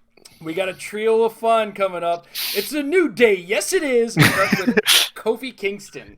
Tom, what do you think we're going to get out of Kofi Kingston? Well, first things first, I feel like the New Day gives the opportunity to give us the first instance of a tag team finisher. Yeah. Which I do think they're going to do. I'm not going to speculate on exactly how it would function, but I assume it will have something to do with having another friendly character either adjacent to the target or adjacent to the person taking the action, and have some sort of enhanced, like it's sort of a nastier version of a finisher that is dependent upon having another character present in some way, depending upon the power they're trying to represent, and maybe a bonus if that character is named Big E or Xavier Woods. That's kind of where I think they'll go, and if they do more tag team finishers, that's what I'd like to see from them. So it encourages you to play them together, but it doesn't make the power useless if you're not playing them as a unit. That would be something I'd like to see. Other than that, I mean, I was trying to think of what else to do with Kofi. I don't think they're going to do World Champion Kofi. I think they're going to focus on sort of tag team New Day support Kofi, and so I think that he's going to have a real influence on flying leap and nimble sidestep, a lot of mobility, high movement, combat reflexes without reducers, maybe not a super deep dial, but a ton of movement and a tag team finisher. That's what I'm thinking. Where are you at? I'm kind of on the same boat, but I feel like all of these guys also have the advantage of having their own actual finisher. So I feel like signature moves are still going to be a part of these characters. I feel like the Trouble of Paradise is going to be represented as a big ending move attack, big ending, and the other one, spoiler alerts. I'm on your page. I don't think we're getting World Champion Kofi out of this one. I think we're getting New Day strictly Kofi Kingston. But this is going to be the more nimble combat-y one. But I believe in WizKids. I believe in you. I want us Perplex to say, wait, didn't you have a Jamaican accent before? Or something along those lines. Whatever it was that I'm paraphrasing Triple H, but what happened to your accent? Flavor text includes SOS, my favorite theme ever. I wound up becoming a huge Gully Buds fan as a result of that song. Jay, what about you? Yeah, I'm gonna basically agree with you guys. Like, he seems very nimble. He's flying off the ropes. Yeah, I really have nothing to add. Okay. All right, next up, Big E, the beef. There's so much beef. All right, you're leading on this. You're leading on beef. Move is the big ending. I mean, that's a given, right? It's going to be a bunch of damage, even though it doesn't hurt anybody in any piece of reality. But this is going to be this guy's going to have invulnerable for sure. Yeah. That's a given. He's going to have slingshot. He's not going to have nimble. He's going to have charge. Yeah. He's there's nothing subtle about Big E. He's muscle. And he's got the baby oil. Oh, yeah. What do you think, Tom? I agree. I actually should have said lightning speed for King Kofi. Yes. I think that he'll have some nimble down the dial. I think he'll probably start with lightning speed, and I'll get to more on that when we get to the next character. Yeah. As for Big E, I agree. I think he's going to be your fairly classic beef. I think he's going to be a lot of beef in a small package, as it were, because I think that they're all going to keep the points down, so it encourages playing these guys together and still having room to build around them. Yeah. Again, more on that when we get to Xavier. Okay. Oh man, you guys are going really fast now. That's getting late. Yeah. This was a good time to agree because there's not much to. Yeah, I agree. Yeah, he's there's not a lot to and he's contribute funny. to any of these guys. Sure. Really, it makes sense. Yeah. But we wrap it up with the man who's also on YouTube and played HeroClix himself. Right? Xavier Woods, also known as Apollo Creed, for those of you who knew him in his early TNA days. But I think that's what he goes by on Up, Up, Down, Down. So, oh no, Austin Creed is what he calls himself. Austin Creed, yeah. Anyway, Xavier Woods, Tom. Yeah. What do you think Xavier Woods is going to do? Well, the reason I emphasized lightning speed for Kofi and I think charge for Big E is that I think that if basically we've got Big E as the sort of the tank and we've got Kofi as the striker, then I think that Xavier is going to function as a support. I think that he's going to be the outwitter, which there isn't a ton of that, but I think that they can maybe give him some upfront outwit and some prob down the dial, along with. He's one where I can see starting sidestep, starting nimble, like not make him super mobile, but give him some decent defenses. So either maybe toughness reflexes along with sidestep outwit, so that maybe even incapacitate or something, so that he functions as the third piece of that pie. If you've got sort of Kofi as the rapid striker and Big E as the tie-up tank, then I think Xavier is filling the utility role.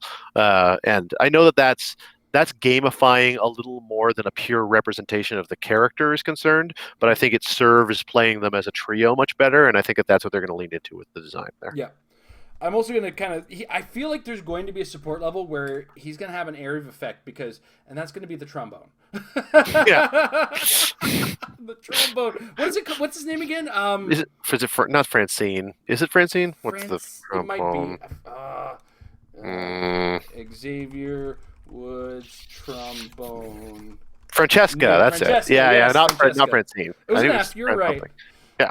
Yeah, but like Francesca's going to be the name of the trait, and it's going to give the New Day +1 attack, +1 defense near him, or something to that effect. Yeah, characters something with the New Day keyword even, so when you're playing 2 Xavier Woods or 2 Kofi Kingstons and an Xavier Woods, when you're doing that.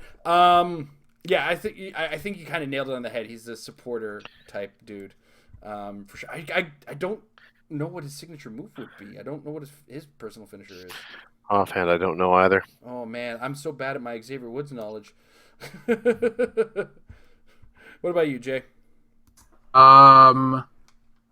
Since you're talking about the trio, maybe some sort of call and help variant. But yeah, like make sure you have the names right. Mm-hmm. Like how they made the TMNT characters say had to be the other ones. So geez, he just uses a shining wizard.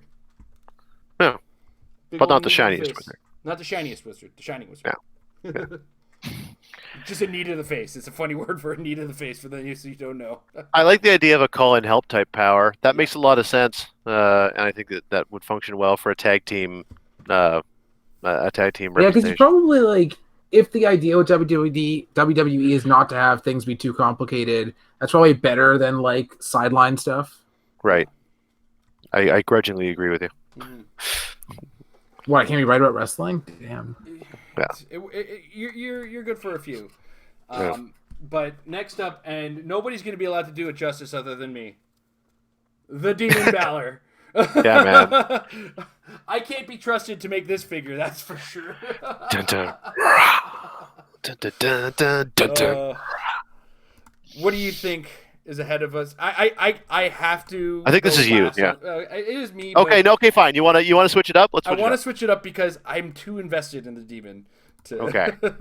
Well, I'm going to let you say everything except the fact that contradicting what Jay just said, I expect that this may have some kind of a sideline effect that allows him to basically win a friendly character named Finn Balor would be KO'd, replace him with this guy, pay a nominal cost to have him as a sideline active at that point because it just makes too much sense. Absolutely, he doesn't bring out the demon unless he's got a guy who's beating the shit out of him. Yeah, yeah. What do you want to see on the demon though? Like, what do you want to see on that dial? Yeah, and what I want to see is Finn Balor +1 across the board. Yeah. Like that is literally, if you look at a Finn Balor match and then a Finn Balor demon match, it is Finn Balor turned up to 11. He goes harder, he hits harder, he all of his moves, he just does them that much more. Plus he's spooky. Yeah. So he throws his opponent off. So certain stats in the opponent within certain areas aren't going to be as high because he's a spooky looking dude. He's like the Undertaker in that way. I can see him being something like, as potent as this is, give him the ability to use perplex twice per turn. Just trade double perplex. He can do it to others. He can do it to himself. Just he can go. Actually, he gives the power where it needs to go. I mean, because fear is fear is more on the next guy actually. So I'm going to shut up. Yeah. Yeah. This is more about domination than fear. Yeah, this is more domination than fear for sure. What do you think, Jay?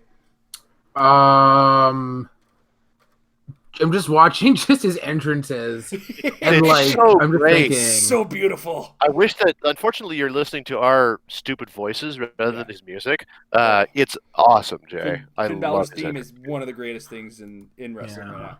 So maybe because there's no shape change in WWE, unfortunately, but maybe some sort of grand entrance variant. I was going to say this is insane. A better grand entrance.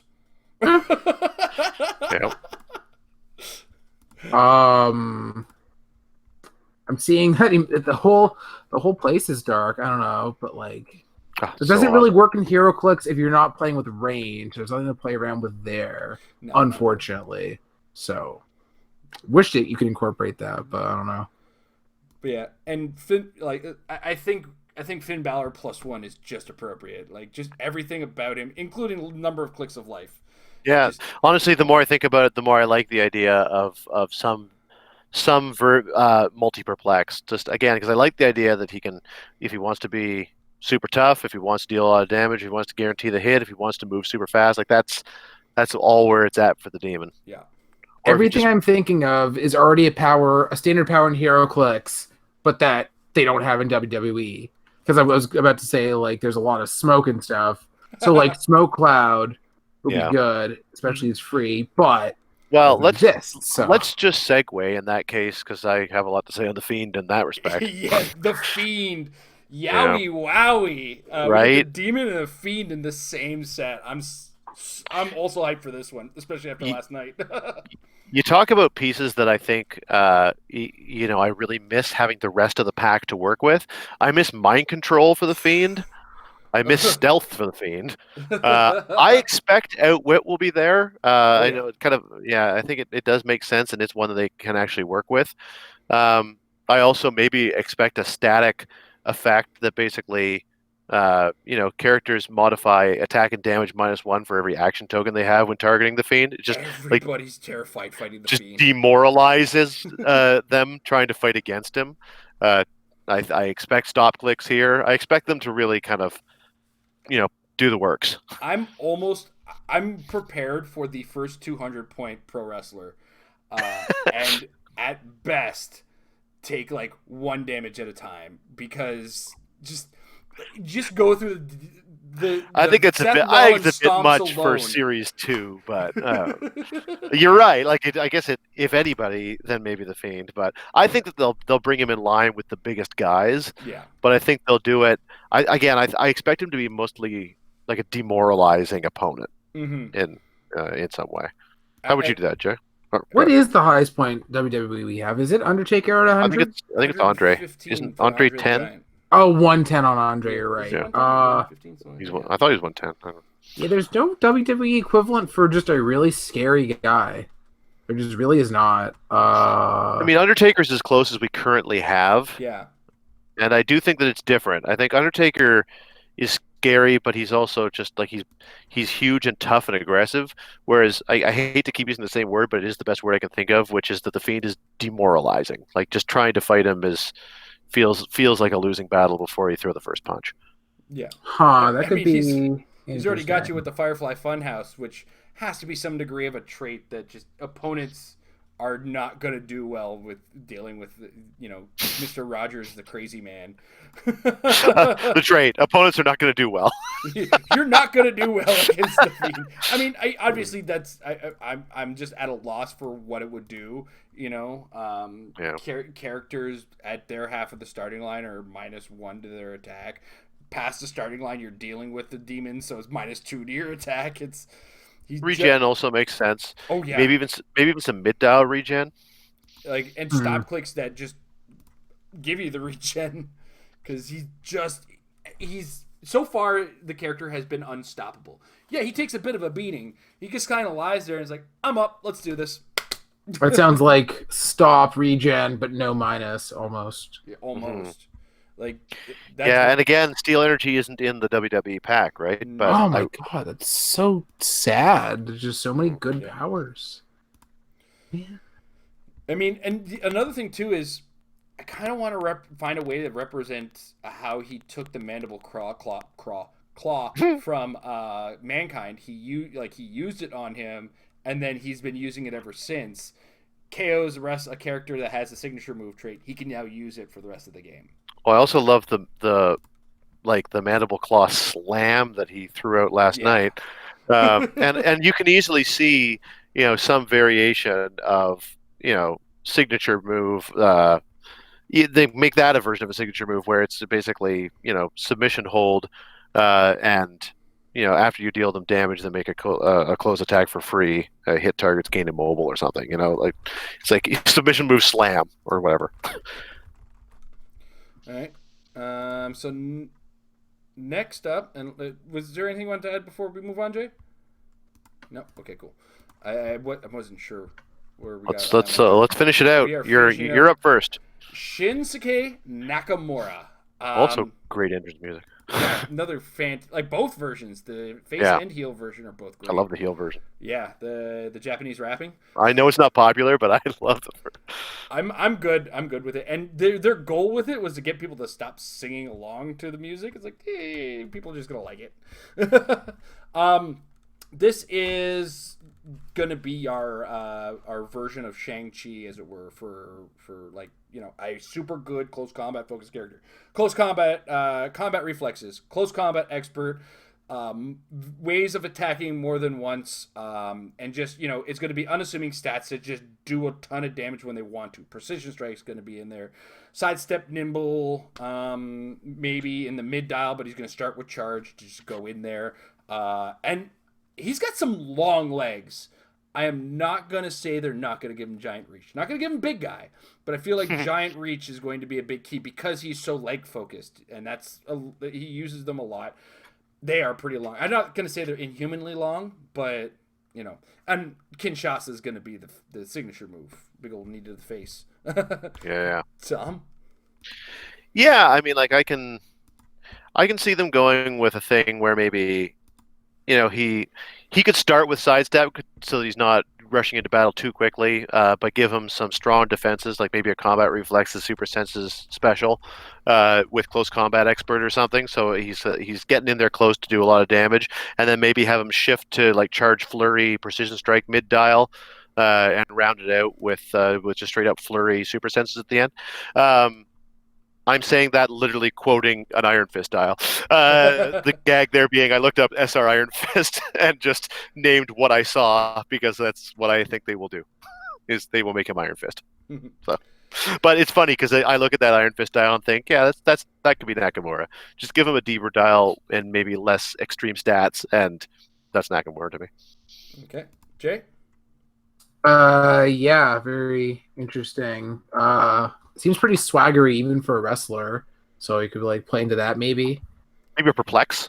Yeah, because like seems like he's really skilled, like, and he's taunting you, so it's like maybe a negative modifier when you miss him or something, because you're gonna miss him apparently. So. That's a good idea. Like super senses and combine. I hate that's so obnoxious when you get super senses that combines with a negative effect when you miss somebody, because there's so many more ways to miss with that super senses. I can see that. That'd be nasty good. Mm-hmm. All right, so is my hell over? Yeah, no, you did well.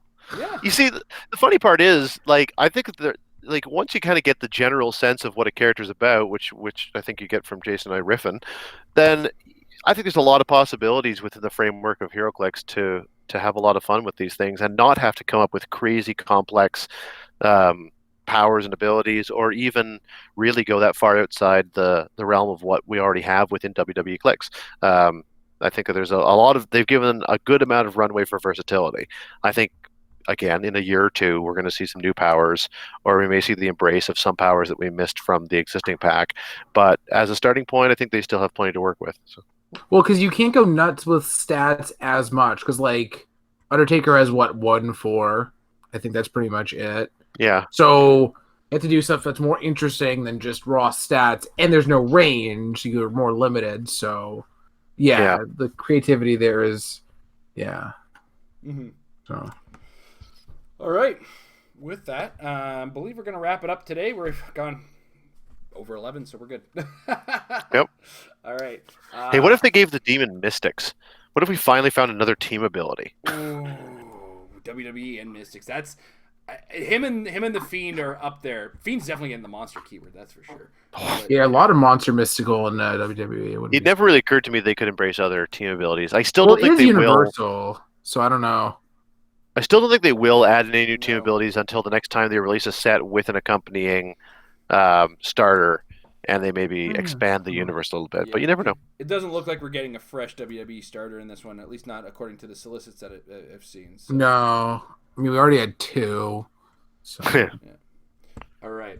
with that, before we move on to our question period, I do want to thank our patrons over at patreon.com/HeroClix. You guys are awesome. You've been awesome in the Discord today. It's been super, super hyped for all the pre-release awesomeness. If you are a patron, I apologize for the delay on our action tokens. They're on their way. I've got like 4 months of them I got to send. Sorry, guys. They are on the way. But if you guys want to check it out, patreon.com/HeroClix. All levels gets you access to the patron hangout and the patron Discord. The patron hangout, the next one will be in February. It's gonna be a Friday, probably February 7th. Just got to make sure I got nothing planned for that right now, and we'll go from there. But yeah, check it out. And in the meantime, let's check out the patron Discord, see what's going on in there. Control the Metal Lab. Oh, Dave wanted to appreciates the help that we gave him in kind of opening up Nimrod. He's going with a Nimrod build that includes Nimrod, the Iceberg Lounge, the WWE ring, Storm, and Wolverine ID cards, along with Friends of Humanity. So cool. Kind of a revisit from last week's question is, how would you play the 275 Nimrod if given the option? So, neat. Yeah, sounds about right, based on what we said. It's very similar to some of the ideas we came up with, for sure. Over in the Facebook land, we have Michael Fedor. Do you agree or disagree people anxiously waiting for the Fantastic Four set in WWE 2.0 set leaks are just like the same people who in America put up the Christmas lights on November 2nd? I mean, okay. The hype is, me and Tom are wrestling fans, and we were going to be excited for anything WWE before they even announced it. Yeah. I mean, they showed us Sting on Twitter. No dial, no points, Sting on on WizKids Twitter. So it's like, you're not stopping this hype train. You're not stopping this wrestling fan. Here's the thing. Let me bat that back at you, Michael Fedor. If you want to put up your Christmas tree and all of your inside decorations on November 1st, then more power to you. Because if you want to be excited about Christmas and you don't want to be excited for Christmas, you don't necessarily have to take it out on the world around you. But if you want to put up your lights, I don't care. Do it. I mean, I honestly don't care. I honestly don't care if you do. But if the criticism of those who put up their lights on November 1st is that they're basically being silly and they're being preemptive, that's only really true maybe in a public setting. I don't care what you do, but I especially don't care if you're doing it for yourself. And if you haven't seen Fantastic Four in clicks for years, then you want to get excited now, then get excited now. I mean, I am. Jason is. I think it's justified. So there's a little bit of the November 1st thing, but as long as you've got well done. As long as you've got your head on your shoulders and you know that you're still going to be waiting, and you stay on the side of fan and stay away from the side of fanatic, then let your freak flag fly, man. Yep. What about you, Jay? Wow. I mean, what was it? We had Doom in 2014, and we had the last core member of the Fantastic Four was 2012. So I think the hype is very fair. Yeah, it's especially almost, because locking it's almost off half the lifespan of the game. Yeah, especially because when you lock down access to that, there's so much other stuff that kind of gets attached to it. Like, haven't seen a Galactus since 2013? 2014? Whatever Galactic Guardians was, yeah. Yeah, so... The zombie camp? Well, the zombie one, yeah. Yeah, that's what I'm saying. Whatever that was, I can't remember. 2014. But yeah, like, it's also, it's really not so much necessarily the four. I mean, of course, the Fantastic Four, like... But then there's so many other characters as an offshoot of that. So even if one doesn't care about Reed Richards, Sue Storm, The Thing, and whatever, there's going to be, Doom, there's going to be Silver Surfer, there's going to be something there. Yeah. Pretty much something there for everybody, unless you're exclusively a DC fan. So I think the hype is appropriate. Yeah. Yep. I mean, Dr. Doom's etched in my skin. You're not stopping that hype train either. Right? And he also he does remind us he is the Alpha Patron, and I read his questions out of order. That is on me. Are you comfortable with the amount of outwit and perplexed in this Captain America this Captain America set has? I expected no less. I think the game is game's been on a bit of a drought on those powers when it comes down to it. I mean, they exist, but they don't exist in plentiful options. So I mean, it's good to have more options for the powers, in my opinion. I don't know. What do you think, Jay? Well, I mean, we've had cheap Perplex as a thing for forever now. Like, what? We had Betty Brant push onto it at 15. Then we got Big Tony. We have Wes Crusher. Like, Perplex has always been a thing. Shield Diplomat is really good for 20 points, whatever. And Outwit feels like it matters less just because there's a lot of easy access to stealth. There's a lot of power cosmic. Like, what? I have my current competitive team is like +6 cosmic theme and almost everything on its power cosmic, just because like you can have a 50-point character with it now. So I don't think it's a problem anymore. As far as Perplex goes, Perplex has been where it's been for forever. Once we got that 25-point Harley Quinn, huh? It's existed since the con artist. Yeah. Well, like even in the modern era, like you could get top dial Perplex for 25 or less, and I mean Outwit's Outwit, but there's counters to it. Like we've talked about the Thor, who cares about stealth. Like stealth is still a thing. And even amongst the stealth busting Outwits in the set, I can't really think of one that's actually competitive. I know Jason's going to make Nick work because Nick makes dudes. But other than that, I can't remember off the top of my head a good stealth busting Outwit in the set. Well, I guess Arno gets it. No, yeah, Arno gets ignores hindering when he does his immobile thing with 12 range, but I don't think either's a problem or even anomalous within the game. Yeah. Arno has a problem with blocking terrain, though. Tom? I agree. Just to play the devil's advocate for variety's sake, what I will say is that a lot of Outwit will shake up maybe the week-to-week casual game a bit. I think that, when new stuff comes out, everyone likes to go out and play it. And Outwit can be one of those powers that's frustrating when you just want to play your new toy, but it never gets to do what you want it to do. So I think that maybe in the competitive, I don't think it's really there's enough Outwit or Perplex, especially enhanced versions thereof, to make a big dent in the state of the competitive game. But I think that the sort of the week-to-week game in the store, you're going to see it more often. And if you're the sort of person who is a predilection towards disliking Outwit, then maybe it could be a rough few months. I don't think it's going to be a big deal, but I mean, there's just so much that gets around Outwit now. Like Nightbringer exists. There's a lot of power cosmic. Behind the scenes straight characters, you can't target them from too far. WWE can't be outwitted on top click. Like there's a lot of ways around it. I guess what I'm getting at is what I define as a week to week casual is where you're more interested in putting together a team that does a thing than in considering what things do to that team. To me that is almost a categorically what I consider a reasonable defining line between casual and at least semi-competitive is if as soon as you're starting to think, how does my team defend against XYZ, you're already in the mode of semi-competitive. If all you're thinking is I want to throw the runaways together, then all you're thinking at that point is a fairly casual build, and a lot of Outwit can make it less fun to play that team. Again, I am playing the devil's advocate because, frankly, I think that adds to the richness of the game. So I like it, but I can see someone out there who doesn't like Outwit in the same way that I have at times disliked the way stealth messes around with casual HeroClix.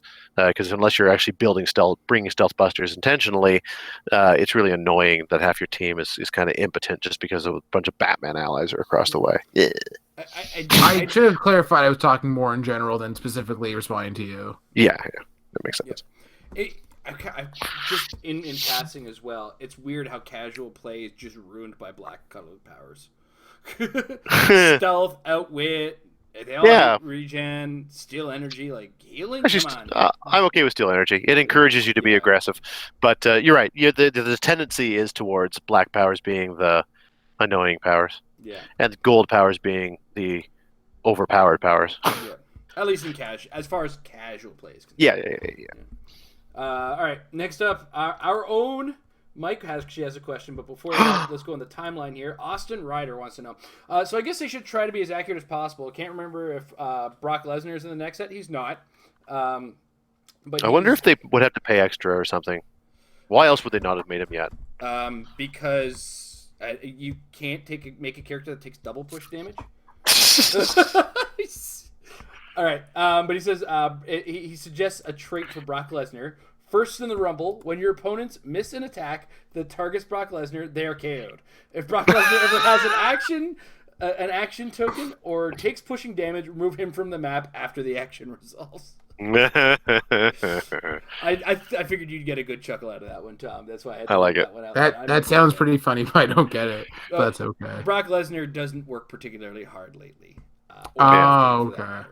And at the Royal Rumble, he threw out the first like half of all the guys that showed up in the Royal Rumble, but he was sucking air pretty quick. You can basically give him a trait whereby you have to spend increasingly more points to play him in more rounds of the tournament. At his base cost, you can only play him in one round of the tournament. You have to pay extra to get him to show up for the other games. Mm-hmm. All right. Next in, Mike, our friend over there, who's out with a sore throat. His question, since I can't join you guys tonight, do you think sideline active traits will essentially replace ID cards? We do have a lot rotating out this year, which got me to wondering. There seems to be a fair bit of sideline active effects coming out of the woodworks, and we also have like that first little inkling of it from the Super Friends. I wouldn't mind it being like, because with ID cards, they lose a little bit of control as to what kind of gets called in. Because if, with the sense of, I made a Wolverine ID card, this next time they make a Wolverine, are they taking into consideration the existence of said ID card? Or are they working in different rooms and all of a sudden it's like, I made a cool Wolverine. Oh, dude, shoot. That kind of thing comes up. With the sideline active, they have a little bit more control over who they expect to be coming out from these effects and can kind of mitigate any further concerns with that. Now, granted, obviously, with Cyclops and Wolverine specifically, they were both made in the same set that they came with the ID cards, and we've been using that one ever since. So I'm kind of using the offset, not necessarily the answer to the rule, but it's a consideration that has to get made. In this case, they have strict control over, yes, this is what's going to be sideline active, and I think that I'm fine with if that's the case. I don't know if that's the future, but I'm cool with that. What do you think, Tom? I mean, I don't think it is quite as simple as saying sideline active replaces ID card, but I agree with the spirit of the idea that the more sideline active that we see, the more I think it enriches the game, and I'd rather see more of that than just a continuing sort of rotating rotunda of ID cards. I mean, ID cards have been a pretty major part of the game for quite some time now. It really does feel like many years.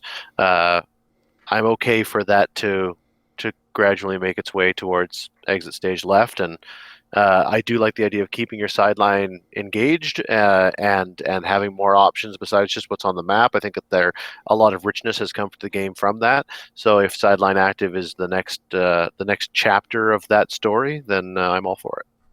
All right, and Jay. Are we seeing like an epidemic of sideline active? Like we had the Super Friends, Jason Wingard uses it. We have Peggy. Like I suppose I would say I like the idea. Mirror Will Riker. Oh, and Thomas Riker. Thomas Riker is what I meant. I actually built a Starfleet team, and Thomas Riker would definitely be a part of it. We are seeing a resurgence of shifting focus again. And there's a lot of replacement effects in Cap, actually. Mm-hmm. So like a lot of when this character will be KO'd instead do the other. Yeah, if you don't use specifically the words sideline active, and you let that be sort of a blanket term for your sideline interacting with your main force. Yeah, sure.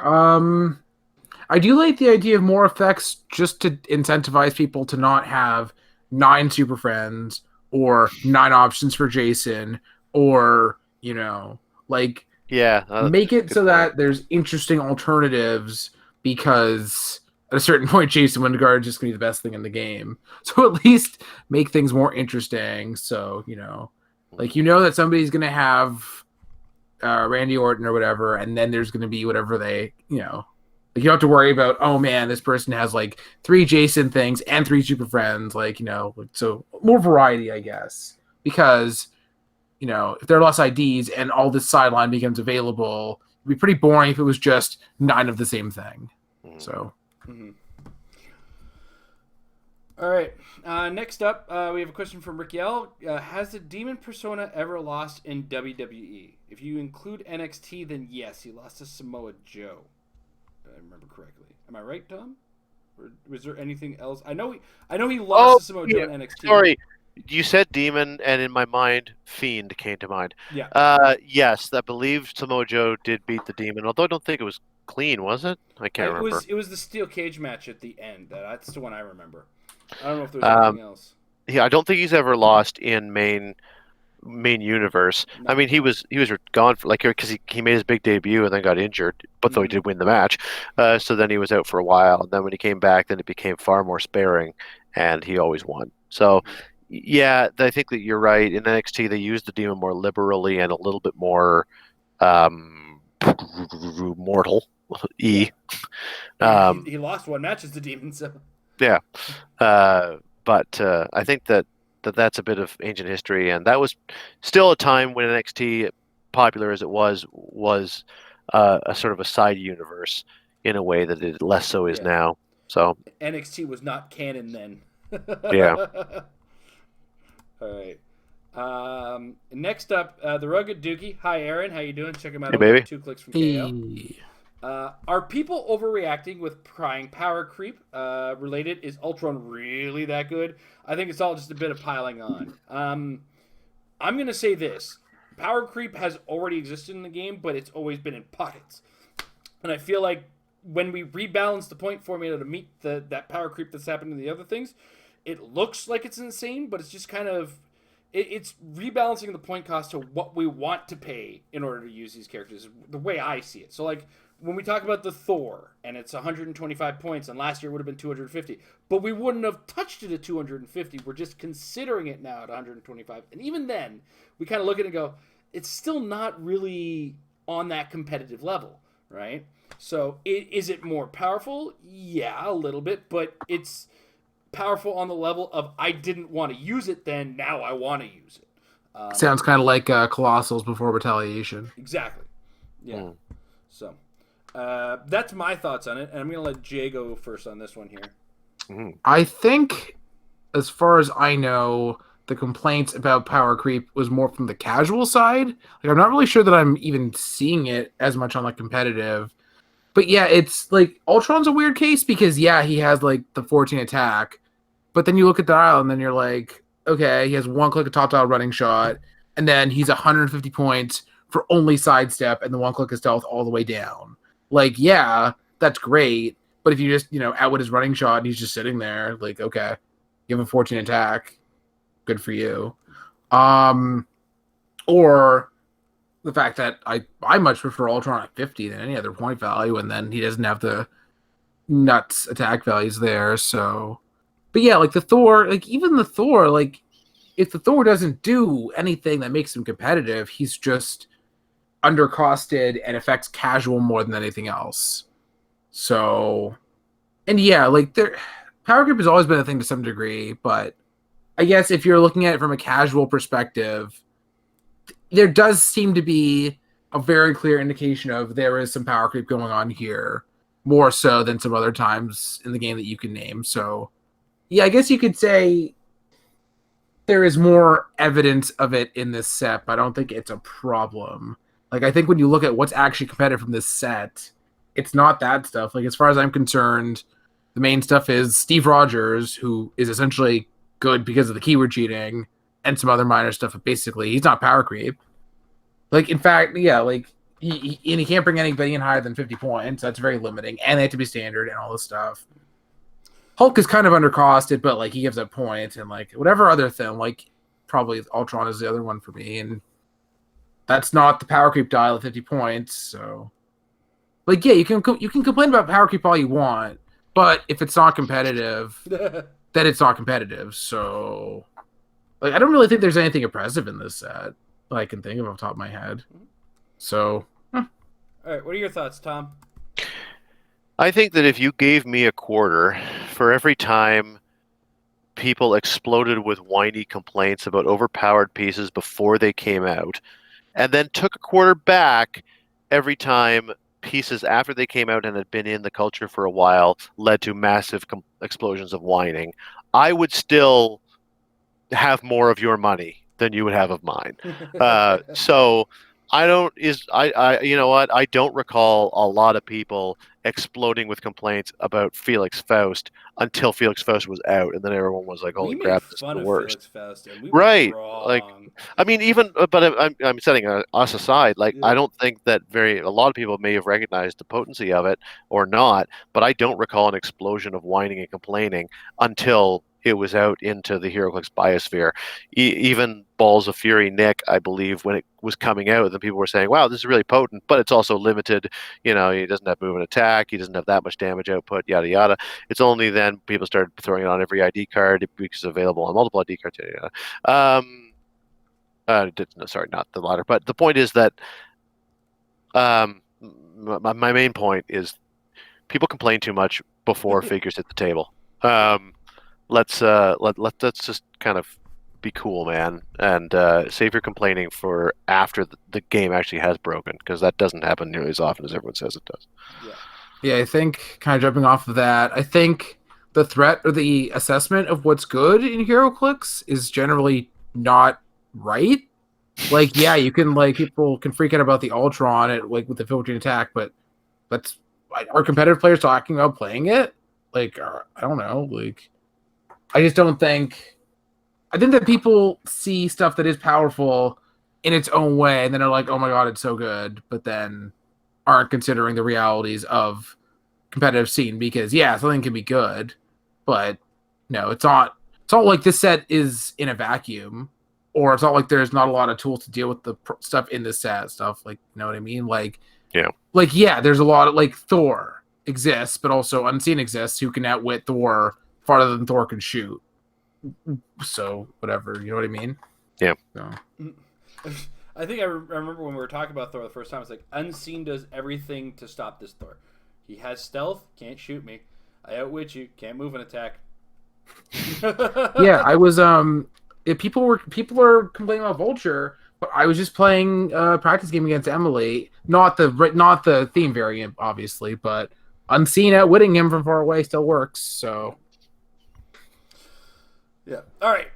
So I want to thank everybody for watching. I want to thank Tom and Jay for being on the show with me, and thank our patrons over at patreon.com/HeroClix. You guys are awesome. Love your support. Hope to see you hopefully on the 7th, if not the 7th, the 14th. And if you're all married, I am sorry for that, but it's probably going to be more likely the 7th. With that aside, also want to thank our sponsors over at MajesticCCG.com. Join the Apex Insiders, $3 a month to get your brain dumps for some of the greats in the game and some other wacky people who like to talk about the WWE, this guy specifically. I have an article up there very recently on the Apex Insiders gate, so $3 a month to get to see my musings about WWE as a whole in the game of HeroClix. I am not revisiting that very, very incorrect predictions article. Whatever, man. How would you Who saw know, that right? coming? But check them out again, MajesticCCG.com/Apex-Insiders, your stop for all things HeroClix. On that note, Captain America pre-release is out there. You have some of those figures in your hand, and you guys want to get a couple ideas on board. A good idea is to get some games in and get some practice, because practice will make your team better. It won't make my breath work, though. Have a good night, everybody.